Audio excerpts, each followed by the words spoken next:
Cek 1. Cek 1, 2.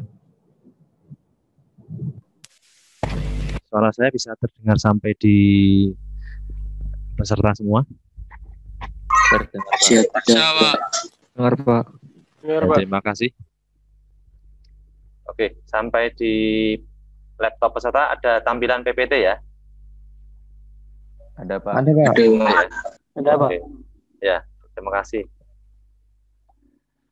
Oke, ini tadi adalah berita yang sempat kita menampilkan Asmat APD. Nah, kali ini kalau kita di jurusan teknik mesin, khususnya otomotif, kita tentu juga membutuhkan APD, ya.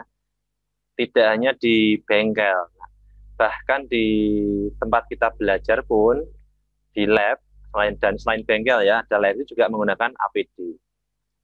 Di lapangan pun kita juga menggunakan APD ya. Tadi para peserta mahasiswa sudah saya minta untuk menyiapkan APD apapun itu, gitu ya. Nah, pada materi ini saya mengambil dari Direktorat Pengawasan Norma Keselamatan dan Kesehatan Kerja dari Kemenaker Trans Republik Indonesia.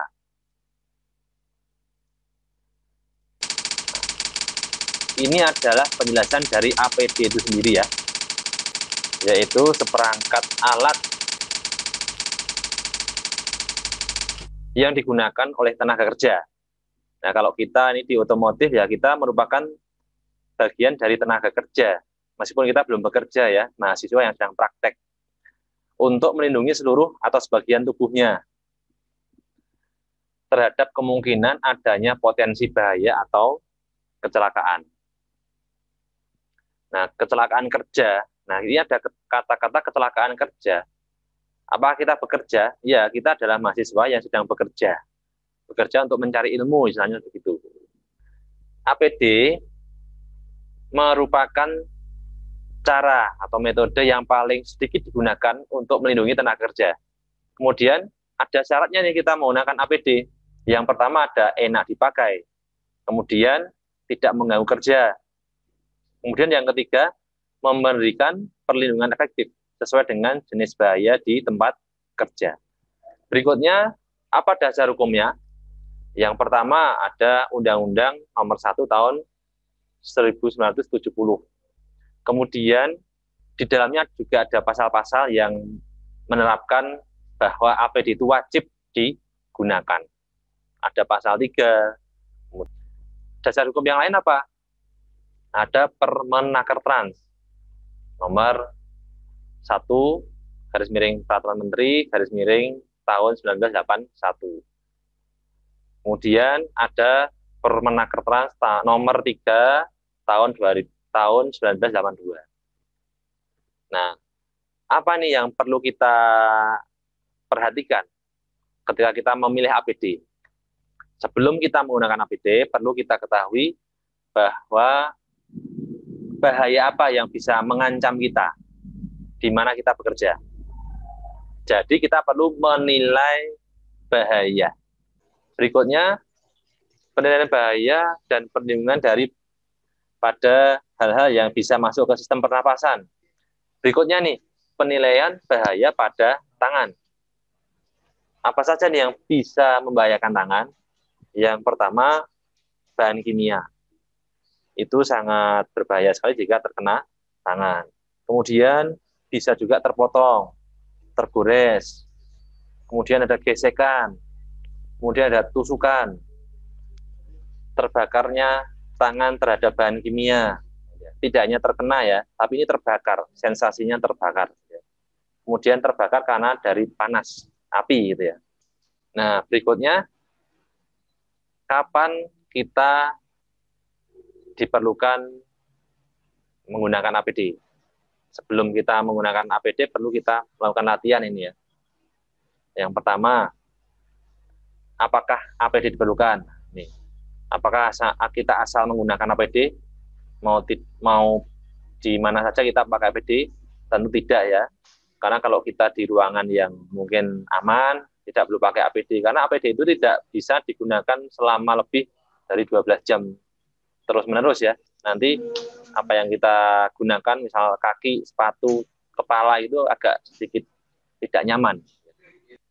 Nah, berikutnya, karena kita tadi sudah menilai bahaya yang mungkin ada di lapangan, khususnya ini ya, di praktek kerja bangku, sekarang kita memilih nih, pelindung mata yang baik seperti apa.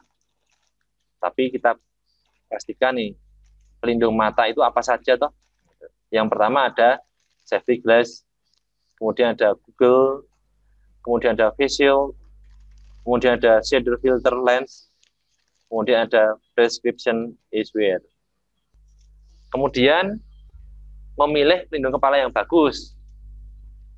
Apa saja yang bisa melindungi kepala? Umumnya nih ya, yang sekiranya tingkat keamanannya bagus biasanya hanya topi. Atau kecenderungan tidak ada barang yang bisa terjatuh, pakainya topi saja, gitu ya. Tapi ada juga yang membutuhkan safety-nya tinggi, maka pakai helm pelindung yang memang kemampuannya untuk mencegah benda jatuh itu bisa mengenai kulit kepala langsung. Maka helm tersebut ada peredamnya, ada jaraknya antara helm sendiri, batok helm ya, dengan kepala kita. Bahkan di iklan pun seorang chef diminta untuk menggunakan sepatu khusus chef, gitu ya. Tidak hanya sekedar sepatu seperti kita kuliah itu ya, tapi menggunakan sepatu khusus chef, sehingga bisa dicuci, kemudian bisa digunakan berkali-kali, bahkan anti slip. Nah, di sini juga ada nih pemilihan pelindung kaki. Kalau kita seringnya menggunakan sepatu. Nah, di sini ada bermacam-macam. Yang pertama ada steel toe, sehingga sepatunya itu ada besinya di ujung kakinya. Nah, itulah pemilihan sepatu. Berikutnya apa nih? Pemilihan sarung tangan. Sarung tangan. Nah, kita kalau melihat di lapangan, mungkin rekan-rekan mahasiswa sudah sering melihat di lapangan, tukang bangunan itu kalau yang resmi itu ya, yang menerapkan safety, itu biasanya tetap menggunakan sarung tangan. Yang bahannya ya yang sederhana ya. Kalau kita beli di toko bangunan itu yang bahannya yang rajut itu ya. Yang harganya 5.000, yang harganya 10.000 sepasang. Bahkan ada harganya yang 3.000 itu sepasang. Sekali pakai. Jadi seharian dipakai, sudah besok hari berikutnya ganti yang baru. Nah, kemudian sarung tangan anti-strum. Nah, ini para pegawai PLN itu sering sekali sarung tangan yang ditujukan untuk mencegah anti-strum. Nah, baik, itu tadi pemilihan pelindung baik dari tangan, kemudian kaki, kemudian mungkin yang badan lain waktu akan saya jelaskan. Baik, saya kira penjelasan saya untuk PPT-nya saya coba sekian. Nah, sekarang ini ya, tadi saya minta rekan-rekan mahasiswa untuk mendekatkan APD yang ada di sekitar mahasiswa. Mendekatkan APD, apapun APD-nya. Oke ya. Saya kira kita mulai lombanya ini ya. APD-nya disiapkan, nanti pada hitungan ketiga silahkan APD-nya dipakai. Gitu ya. Ketika APD-nya dipakai, saya mohon ini, saya memilih salah satu atau 2 orang, atau 3 orang lah gitu ya, mahasiswa, untuk menjelaskan APD, apapun itu ya APD-nya ya, mau yang saat ini baru rame, atau ya sebelum saya sebutkan satu persatu, nanti tinggal mahasiswa yang menyebutkan. Oke, saya hitungan ketiga, silakan menggunakan APD-nya masing-masing. Saya hitung mulai dari 1, 2, 3, silahkan menggunakan APD-nya, nyalakan videonya. Nah, silahkan APD, apapun itu APD. Nah, ini ada Mas Nur Faizin ini ya. Ada Mas Nur Faizin itu menggunakan kacamata. Nah, ini Mas Nur Faizin. Kemudian ada lagi, dipakai boleh, nggak apa-apa, dipakai. Ini ada Mas Suki ya, Mas Suki. Ya, ini menggunakan face shield. Ya, menggunakan face shield. Terima kasih. Nah, tetap dipakai, videonya dinyalakan. Ini ada Mas Calvin ini. Tampaknya ini sudah siap ini APD-nya. Menggunakan topeng las ini ya. Mungkin ini dekat bengkel atau mungkin punya bengkel ya. Nah, ini Mas Akbar juga sama, Mas Akbar Surya menggunakan face shield. Kemudian, nah ini yang baru rame juga, Mas siapa lagi ini? Mas Richard Andriano ini menggunakan masker, itu juga salah satu APD, penting sekali. Ada yang unik atau tidak ini kira-kira? Ini punya Mas Surip juga komplit ini ya, selain masker juga topi. Saya kira ini apa ini ya, sedang di lapangan ini ya, sehingga menahan hujan atau panas plus di luar rumah sehingga menggunakan APD. Akan saya pilih beberapa peserta, mohon dijelaskan ya, mohon dijelaskan. Kalau layarnya menjadi full gambarnya berarti itu tugasnya menjelaskan. Saya spotlight gambarnya ya. Silakan Mas, ya Mas Aufa Nabil. APD yang saya pakai berupa helm Ya. untuk melindungi kepala dari benturan. Ya, terima kasih Mas Aufa Nabil atas responnya. Kedengaran juga Pak? Ya, terdengar Mas. Terima kasih ya. Oke, berikutnya nih. Ya Pak, sama-sama. Ya, akan saya pilih Mas Calvin. Mas Calvin, halo Mas Calvin, mohon dijelaskan APD apa yang dipakai ini? APD yang saya pakai saat ini yaitu kacamata las yang berfungsi untuk melindungi mata dan wajah dari percikan api pada waktu mengelas. Ya, oke. Terima kasih Mas Calvin atas atensinya. Terima kasih seluruh peserta mahasiswa semuanya. Pada pertemuan kali ini kita sudah membahas dan menerima materi terkait dengan APD, dan rekan-rekan mahasiswa juga sudah melihat rekan-rekan yang lain bagaimana kita menggunakan APD. Oke ya, saya kira itu untuk pembahasan APD. Kemudian pada pertemuan berikutnya nanti kita akan membahas materi mengenai api, ya. Api saja kok dibahas gitu ya. Nah, tapi tidak sembarang api loh ya. Jadi api itu asal muasalnya bagaimana, api kok bisa warnanya merah, biru, itu ada tipe-tipenya gitu. Nah, besok di pertemuan berikutnya kita akan membahas mengenai api. Nah, untuk pertemuan APD kali ini, apa yang mau ditanyakan kepada saya, kira-kira mana yang belum paham mengenai APD? Silahkan bisa membuka mikrofonnya, kemudian menanyakan. Saya izin bertanya, Pak. Mas Ega Siamto, ya silahkan Mas Ega Siamto.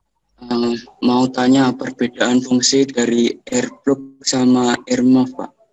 Yang pertama, dari fungsinya itu tidak ada bedanya. Fungsinya terlebih dahulu ya, fungsi.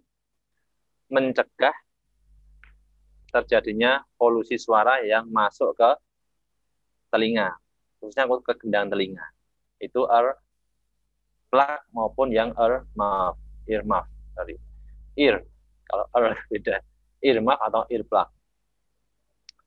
Tapi ada fungsi khusus lagi gitu ya. Ada yang ear plug, earmuff itu ya. Kalau ear plug itu memang sumbat gitu ya. Sumbat. Jadi telinga itu disumbat, namanya ear plug, ear plug. Kalau earmuff hanya sebatas penutup saja. Nah, penutup saja. Fungsinya sama, kegunaannya sama, yang membedakan bentuk, kemudian kepraktisannya. Itu kepraktisan. Kalau earmuff itu menutup telinga, fungsinya sama, earplug juga sama, tapi kepraktisannya tergantung lokasi kita bekerja. Berikutnya ini yang terakhir, satu penanya terakhir ya. Belum ada? Oke, kalau belum ada, tidak ada masalah, tidak saya paksa, tapi saya berharap rekan-rekan mahasiswa bisa bertanya di Elena nantinya, gitu ya, bertanya di Elena, bahkan boleh bertanya di WA. Nanti di Elena sudah saya siapkan untuk yang diskusi. Saya kira itu pertemuan 14 ini kurang lebihnya mohon maaf dan terima kasih atas perhatian semuanya. Sampai ketemu di pertemuan yang selanjutnya. Wassalamualaikum warahmatullahi wabarakatuh. Waalaikumsalam warahmatullahi wabarakatuh. Waalaikumsalam.